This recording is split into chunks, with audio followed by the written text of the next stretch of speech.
Se você olhar para um mapa do Irã, no sul do país, há um estreito braço de água que silenciosamente detém um enorme poder sobre a economia global. Não é um canal, não é realmente um único grande porto, é um estreito, apenas uma fina passagem entre o Irã e a Península Arábica. Do outro lado fica um enclave de Omã e, em seguida, os Emirados Árabes Unidos. Por essa passagem flui uma das maiores concentrações de transporte de energia do planeta, até 20% do suprimento mundial de petróleo e 10% do comércio global. Este é o Estreito de Hormuz, e o Irã não está mais apenas ameaçando fechá-lo. Essa possibilidade agora começou a se tornar realidade. Tanto que organizações específicas estão até liberando suas reservas de petróleo para tentar estabilizar o mercado em nível global. O transporte comercial pelo estreito já foi severamente interrompido. Vários navios foram atingidos, danificados ou assediados. O tráfego entrou em colapso e as seguradoras retiraram a cobertura ou aumentaram os custos de forma massiva. Ao mesmo tempo, há fortes indicações de que navios ligados a países considerados amigos de Teherã, especialmente a China, estão sendo tratados de forma diferente, ou pelo menos são o foco de negociações para uma passagem mais segura. Então, isso ainda não é um bloqueio perfeitamente selado no sentido literal, mas já é uma verdadeira interrupção de uma das artérias comerciais mais importantes do mundo. E a incerteza agora não é se o Irã poderia fazer isso, mas até onde está disposto a ir. Os Estados Unidos vão ceder e pressionar por um acordo rápido para estabilizar os mercados, como o presidente dos Estados Unidos disse que estão tentando fazer, ou vão tentar proteger o tráfego comercial, a força com poder militar, como ele também disse que poderia fazer. Mesmo que a Marinha dos Estados Unidos tenha supostamente dito à indústria naval que a proteção total de escolta não é viável por enquanto, essa é a arma secreta do Irã se tornando real. Mas isso também pode ser um grande erro.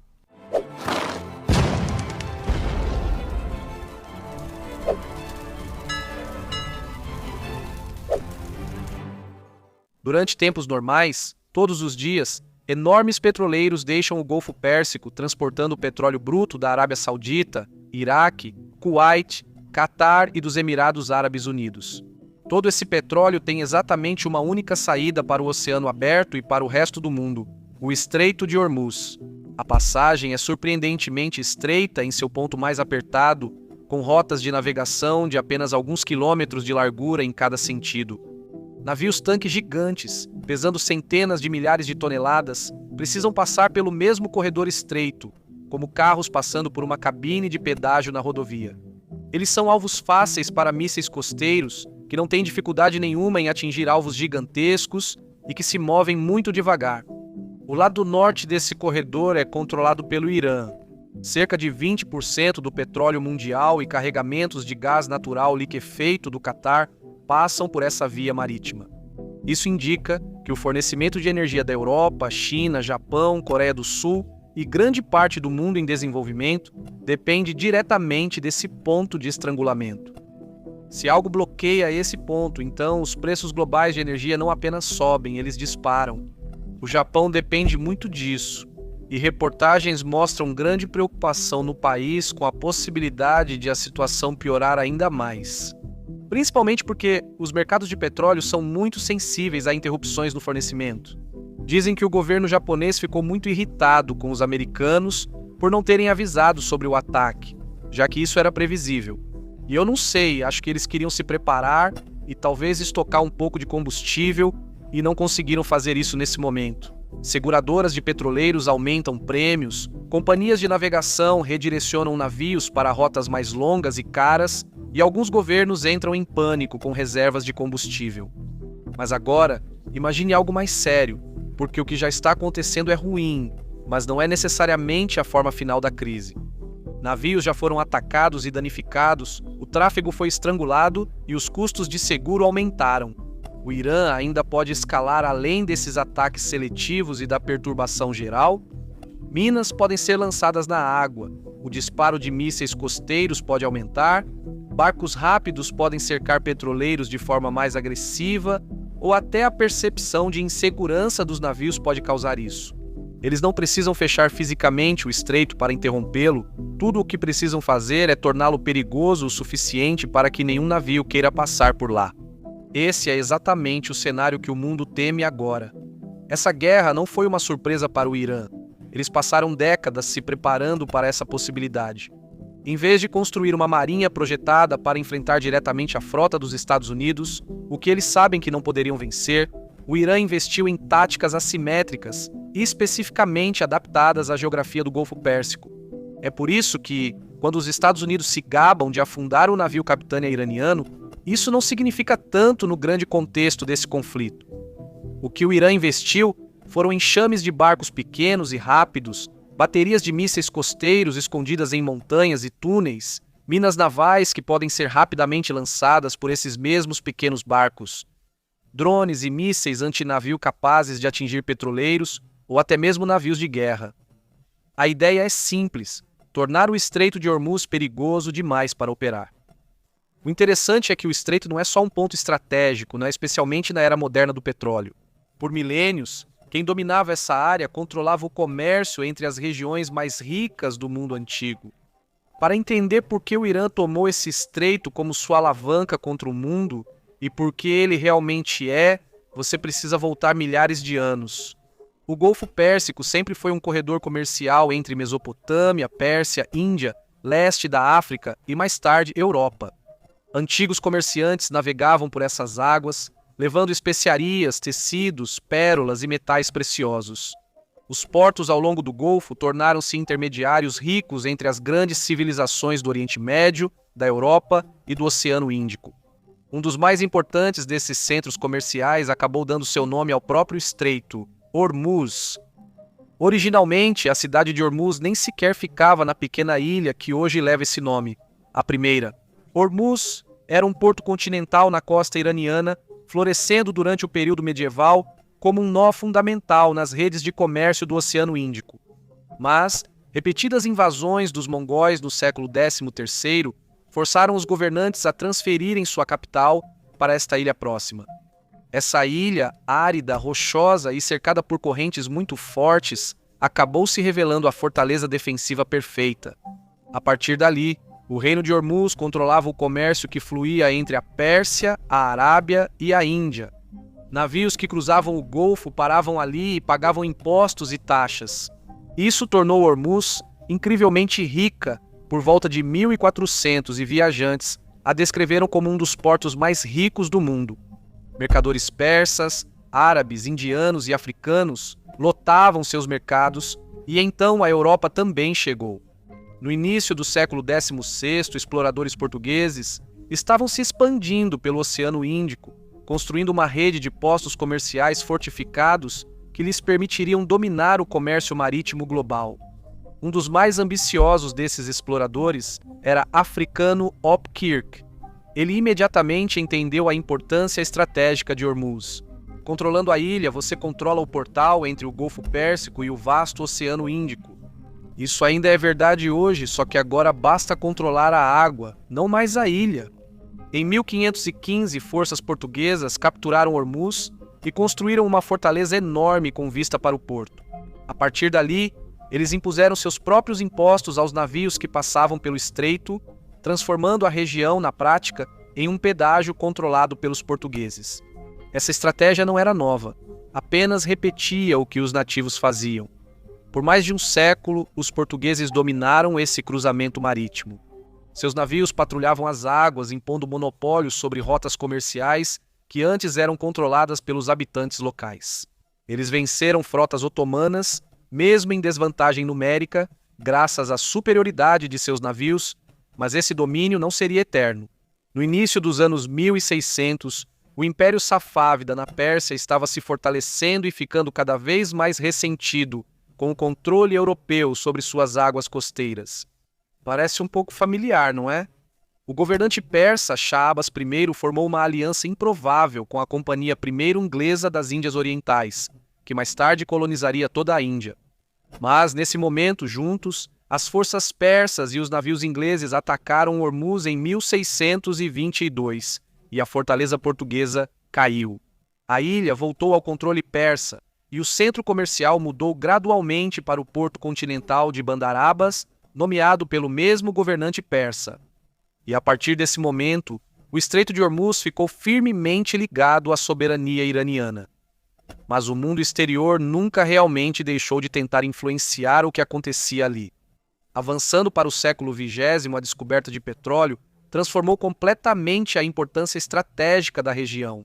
O que antes era um corredor comercial de especiarias e tecidos, tornou-se a rota de saída para uma das novas e mais valiosas mercadorias da Terra.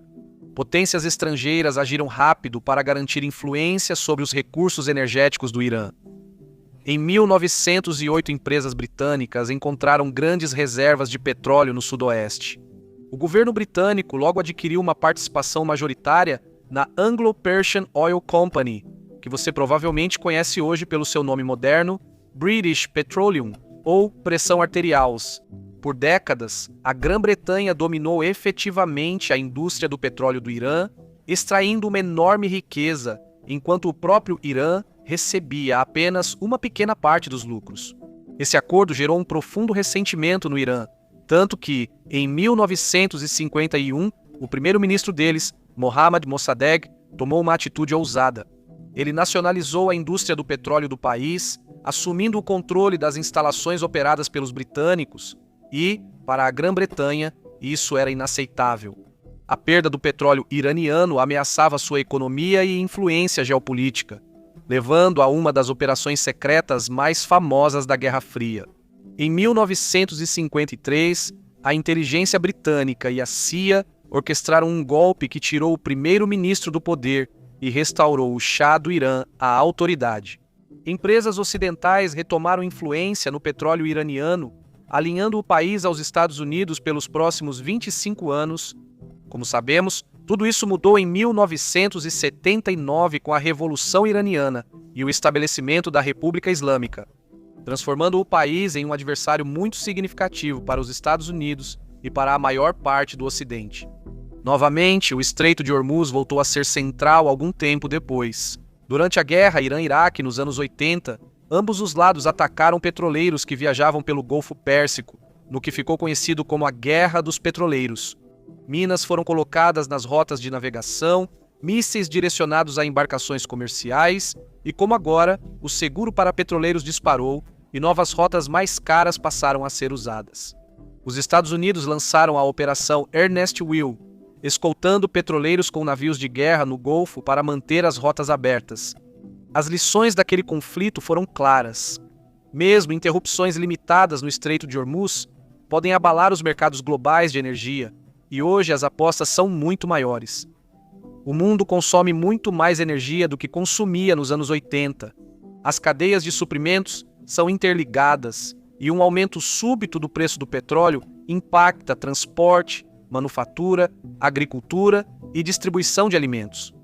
O combustível e o envio ficam mais caros, a eletricidade sobe e, de repente, suas compras no mercado aumentam de preço. Os mercados financeiros reagem quase de imediato. Por isso, o Estreito de Hormuz segue como uma das vias mais monitoradas do mundo. Até hoje, e mesmo antes desse conflito, os Estados Unidos sempre mantêm uma presença naval constante na região. Alguns estados do Golfo investiram bilhões em oleodutos para contornar o estreito e reduzir a dependência dele. Mas essas rotas alternativas só conseguem transportar uma fração do total de exportações de petróleo que saem da região. A maior parte ainda precisa passar por Hormuz, o que nos traz de volta ao presente. O Irã sabe exatamente o quão importante é esse ponto de estrangulamento. Nas últimas décadas, o Irã construiu silenciosamente capacidades para ameaçá-lo, não para fechá-lo permanentemente, mas para convencer o mundo de que poderia. E agora, a ameaça não é mais teórica. O Irã já mostrou que está disposto a atacar ou colocar em risco a navegação comercial no estreito. Enquanto o colapso mais amplo do tráfego mostra como até mesmo uma interrupção parcial pode ser eficaz. Se a China ou outros aliados recebem tratamento mais seguro, isso apenas reforça o argumento. Teherã pode não precisar de um bloqueio universal, um bloqueio seletivo ainda pode abalar toda a economia mundial. Então a questão passa a ser: até onde o Irã realmente está disposto a ir com isso? E os Estados Unidos estão dispostos a chamar esse possível blefe? É possível que o nível atual de perturbação seja a própria arma. Ao demonstrar que pode atacar navios, paralisar o tráfego, assustar seguradoras e beneficiar alguns países em detrimento de outros, o Irã cria um poderoso fator de dissuasão. Qualquer tentativa de continuar os atuais ataques militares em grande escala contra eles pode desencadear novas retaliações que desestabilizam ainda mais toda a economia global. Esse tipo de influência pode fazer Washington e aliados hesitarem. Mas há outra possibilidade. Se as tensões aumentarem demais, o Irã pode ir além do que já está fazendo. O Irã pode tentar bloquear totalmente o estreito, ainda que por pouco tempo, esperando que o caos econômico apresse um acordo diplomático, especialmente se não tiverem nada a perder. Essa escalada pode ocorrer de várias formas. Como dissemos, minar as rotas de navegação pode ter impacto duradouro. Lançar mais mísseis antinávio a partir da costa, ou usar aqueles barcos de ataque rápido para assediar ou até mesmo sobrecarregar e tomar os petroleiros. Os Estados Unidos sempre disseram que manter o estreito aberto é prioridade estratégica.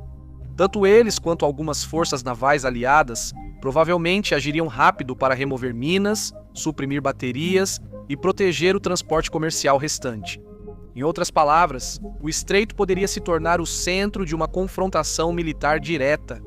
E mesmo que as rotas de navegação fossem eventualmente reabertas, o dano econômico já poderia ter sido causado. Todo mundo notou como os preços dos combustíveis subiram nas últimas semanas e podem piorar. Os preços do petróleo podem disparar ainda mais em poucos dias.